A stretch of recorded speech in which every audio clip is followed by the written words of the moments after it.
Your face is not a fixed object, and I know it feels like one, but like it's just the bone and skin you get handed, and your only options are to fix it or cope with it.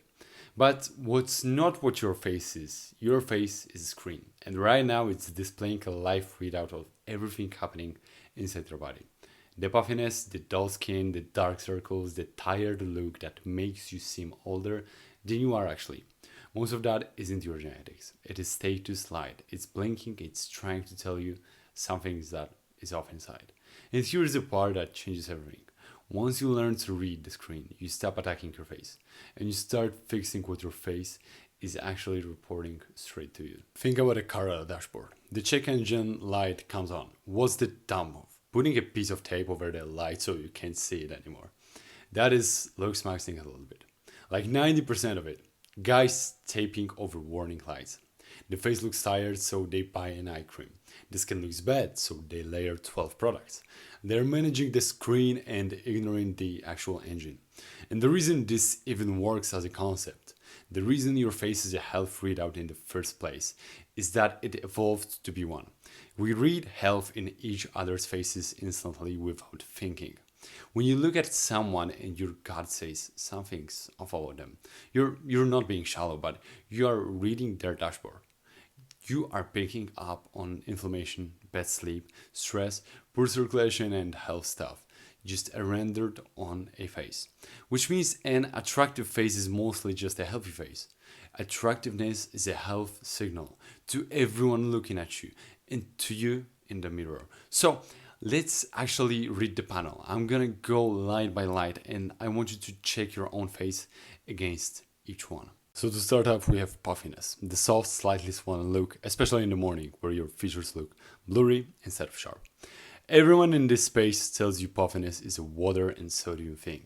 Sometimes, but chronic puffiness, the kind that's there most days, that's usually your body holding water because it's dealing with low-grade inflammation. Something's irritating it. Often it's the gut and food you're eating that doesn't agree with you. A gut that's inflamed and your face is the billboard for it. So the reading is a face that's puffy most mornings isn't a face that needs a jelly roller. It's a body that's quietly inflamed and the fix isn't on your face at all. It's finding what's lining up your gut and pulling it out.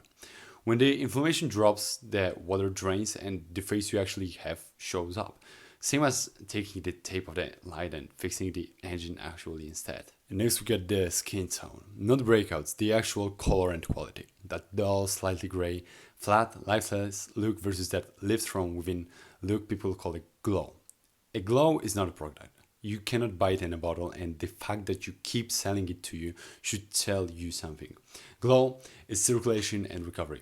It's blood flow bringing your nutrients to your skin and your body clearing waste while you sleep, actually. So, when your skin looks gray and tired, the screen is reporting one of two things, usually both bad. You're not sleeping enough for your body to actually repair, or your system is overloaded and not cleaning waste efficiently. Too much alcohol, too much junk, not enough movement, not enough water moving through you. The reading.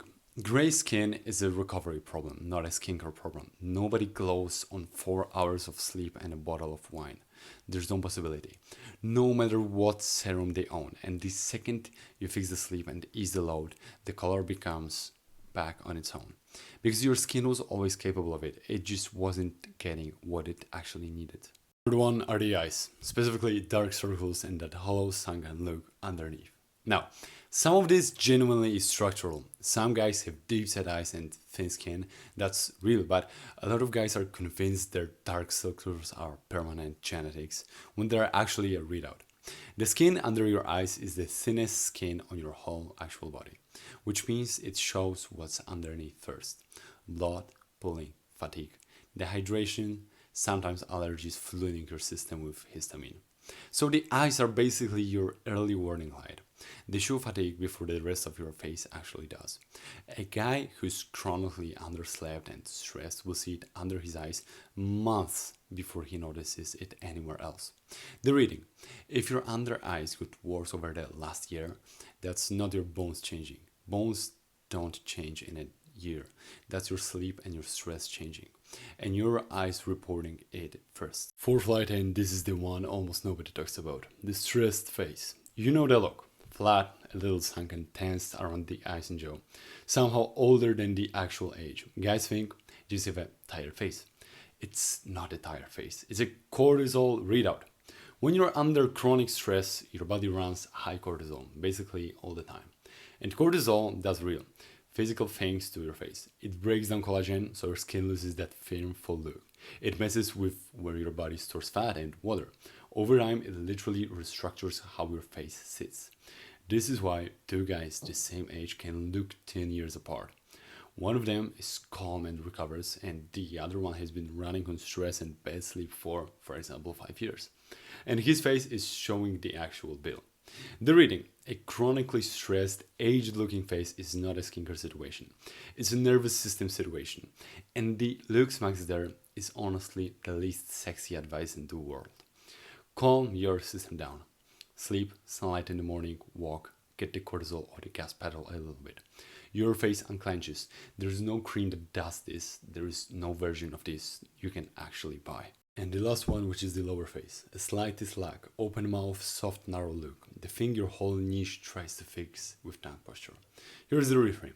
The reason tongue posture and the jaw even became a thing is downstream of one input people skip right past. How you breathe. A face that grew up breathing through the mouth instead of the nose tends to grow longer and narrower with a less defined jaw. And as an adult, a slack open mouth, resting face is often a breathing and airway story, which is also a sleep quality story. Because if you can't breathe well through your nose, you don't sleep well, and now you're back on the bed. Sleep light from earlier, so the reading isn't press your tongue harder against your palate. It's are you actually breathing through your nose day and night? Because that one input fits your jaw and your sleep, your recovery, and your energy all at once. It's upstream of half the other lights on this actual panel. So here's what I want you to walk away with. Every single thing that makes a face look good: clear bright skin, sharp drained features, calm eyes, good color, a face that looks rested and alive. Every one of those is downstream of health. There's no attractive feature that isn't also a healthy feature. Which means the most powerful looksmax here is not a protocol.